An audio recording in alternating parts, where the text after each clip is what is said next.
پاکستان تحریک انصاف کی اب کیا حکمت عملی ہے یہ ہمیں بتائیں گے پاکستان تحریک انصاف کے بانی رکن پاکستان کے نامور قانون دان سابق صدر سپریم کورٹ بار ایسوسی ایشن جناب حامد خان صاحب بہت بڑا اسٹرائک بیک کیا ہے ایک طرح سے الیکشن کمیشن آف پاکستان نے. آج صبح کا جو سپریم کورٹ کا ماحول تھا اور اس میں جو پی ٹی آئی کے لیے کوئی سائے آف ریلیف اور کچھ ماحول بہتری نظر آ رہی تھی, اس وقت تو پریکٹیکلی آج الیکشن کمیشن آف پاکستان نے پی ٹی آئی کا آئندہ الیکشن میں اس کا سمبل لے کے اور اس کے حوالے سے جو فیصلے کیے ہیں پریکٹیکلی اس کی فیٹ کو سیل کر دیا ہے اس وقت الیکشن کمیشن نے, کم از کم اپنے طور پہ. جی بالکل صحیح آپ نے کہا. اس سے بڑی زیادتی اور ناانصافی کیا ہو سکتی ہے کہ ایک نیشنل پارٹی کو جس نے 2 نیشنل الیکشن جنرل الیکشنز لڑے ہیں ایک نشان پر, اس نشان سے اس کو محروم کیا جائے. تو اس کا مطلب یہ ہے کہ آپ چاہتے ہیں کہ اس پارٹی کو باہر کر دیا جائے اور ان کو باہر کر کے الیکشن کرائے جائیں, جو کہ کافی عرصے سے مقتدر طاقتوں کی یہ کوشش نظر آ رہی تھی کہ پی ٹی آئی کو کسی نہ کسی طرح سے اس الیکشن سے باہر کیا جائے. اور بڑے افسوس کی بات ہے کہ الیکشن کمیشن نے اتنی بڑی زیادتی اور ناانصافی انہوں نے جو کرنا تھا کیا. خان صاحب آپ لوگ کیا کریں گے؟ ظاہر ہے ہم اس کو چیلنج کریں گے اور پھر فور کریں گے. کہاں کریں گے چیلنج سر؟ اس پر ابھی مشورہ کرنا ہے. میرے خیال میں کہ پشاور ہائی کورٹ مناسب فورم ہوگا اس کو فوراً. آپ براہ راست سپریم کورٹ نہیں جا سکتے؟ سپریم کورٹ اس فیصلے کے خلاف تو پہلے ہائی کورٹ ہی جانا پڑتا ہے. کیونکہ ابھی ہماری بات ہو رہی تھی احمد بلال محبوب صاحب سے جو ایگزیکٹو ڈائریکٹر ہیں پلڈاٹ کے, ان کا خیال یہ تھا کہ اس معاملے میں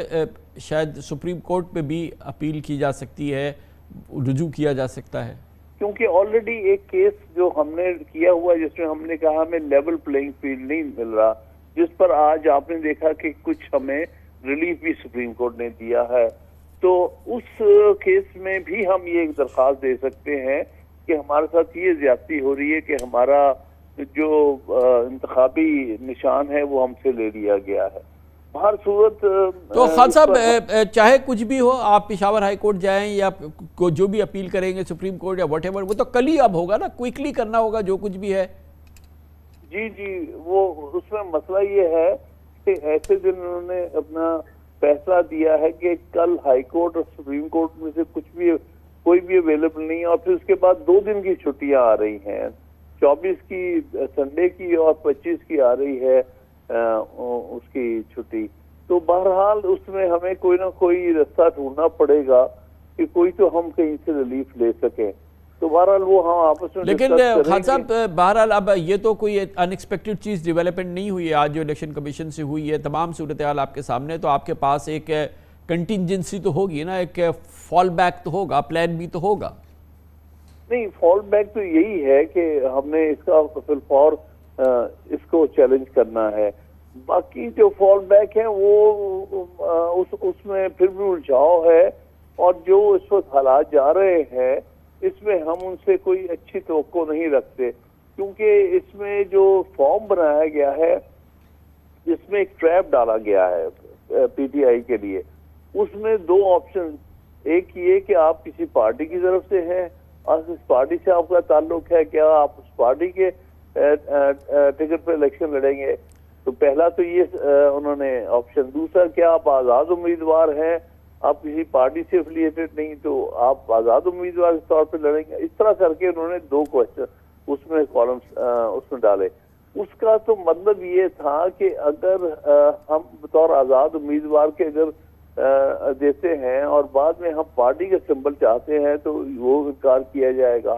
اور اگر ہم نے پارٹی کا ذکر کر دیا اور وہ پارٹی کو اس کا سمبل نہیں دیا گیا تو پھر اس صورت میں وہ ویسے ہی الیکشن سے باہر ہو جائیں گے. یہ ساری چیز کے پیچھے ایک خاص ذہن نظر آتا ہے, اور اس سے بھی ہم بہت پریشان تھے کچھ دنوں سے کہ یہ جو نامینیشن پیپرز میں یہ 2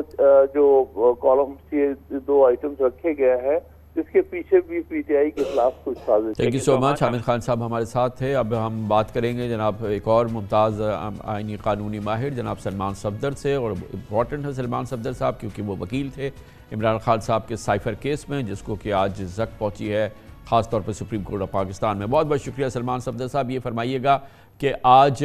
سائفر کیس کے حوالے سے بہت امپورٹنٹ آبزرویشنز آئی ہیں سپریم کورٹ کی، اور اس میں ظاہر ہے کہ بہت ہی کرٹیکل معاملات سامنے آئے ہیں،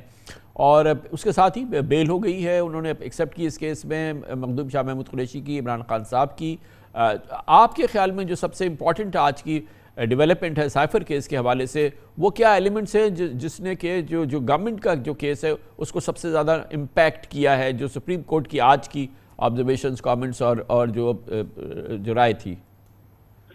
دیکھیں، آج کا فیصلہ یقیناً سائفر کیس تو میں کہوں گا کہ پراپرلی آج ڈیفیوز ہو گیا، کیونکہ جو آج آبزرویشنز اور جو ایویڈنس وہاں پر پریزنٹ کیا گیا اور جو پوائنٹس ہم نے لیے، ان پوائنٹس کو ریبٹ کرنے کے لیے پروسیکیوشن کے پاس آج کوئی ایویڈنس نہیں تھا۔ میں آپ کو یہ بتاتا چلوں کہ سائفر کیس 15 اگست سے مین فوکس جو پولیٹیکل وکٹمائزیشن کا رہا ہے اور پولیٹیکل اوپوننٹس کا رہا ہے، ان کا وہ دیور mainly banking on cipher case, اور سائفر کیس ایک ہوا بنا ہوا تھا، جو کہ جسے انگریزی میں کہتے ہیں نا، they made a mountain out of a molehill, تو وہ جو ماؤنٹین آج پورا وہ کیا چیزیں ہیں جو آج سپریم کورٹ نے کہی جس سے کہ آپ یہ کہہ رہے ہیں کہ یہ بالکل ڈیفیوز ہو گیا؟ وہ کیا چیزیں ہیں جو آبزرویشن ہے جو آپ کے خیال میں سب سے زیادہ ڈیسائیسو تھی آج؟ جو سب سے زیادہ ڈیسائیسو تھی، انہوں نے کہا کہ یہ سائفر، جسے آپ سائفر کہہ رہے ہیں کہ انہوں نے شیئر کر دیا،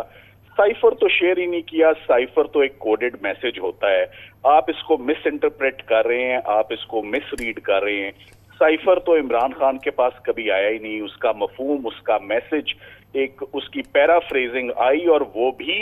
ہم یہ سمجھتے ہیں کہ انہوں نے communicate effectively with the crowd اور ود دی پبلک ریلی کی ہی نہیں ہے، اور سائفر ریسیو کرنا، اس کی سیف کسٹڈی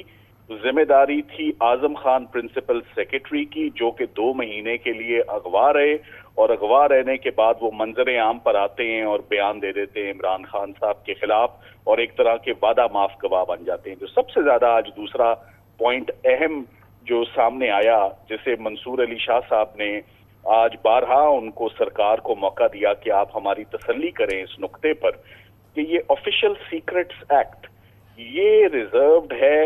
کسی اینمی ملک کے ساتھ، کسی دشمن ملک کے ساتھ، کسی فورن پاور کے ساتھ ان کو کوئی فائدہ پہنچایا جائے، تو یہاں پر کون سا فائدہ ہے جو عمران خان نے وہاں کسی فورن کنٹری کو یا کسی اینمی اسٹیٹ کو دیا ہے؟ تو اس کا کوئی جواب نہیں تھا اس بات کا۔ اور مین اسینشل ایلیمنٹ جو سیکشن 5 کا وہ ہے یہ کہ کسی دشمن ملک کے ساتھ، کسی اینمی ملک کے ساتھ، کسی فورن پاور کے ساتھ آپ ڈائریکٹلی یا انڈائریکٹلی ان کو بینیفٹ پہنچائیں، which is against the national interest of Pakistan. So اس سمپل پوائنٹ پر پروسیکیوشن کو 7 سے 8 موقع دیے گئے۔ اچھا، ایک اور چیز جو مینشن کی مجھے تھوڑا سا ایکسپلین کیجیے گا کہ ہمارے ناظرین کو سمجھ میں آئے کہ جو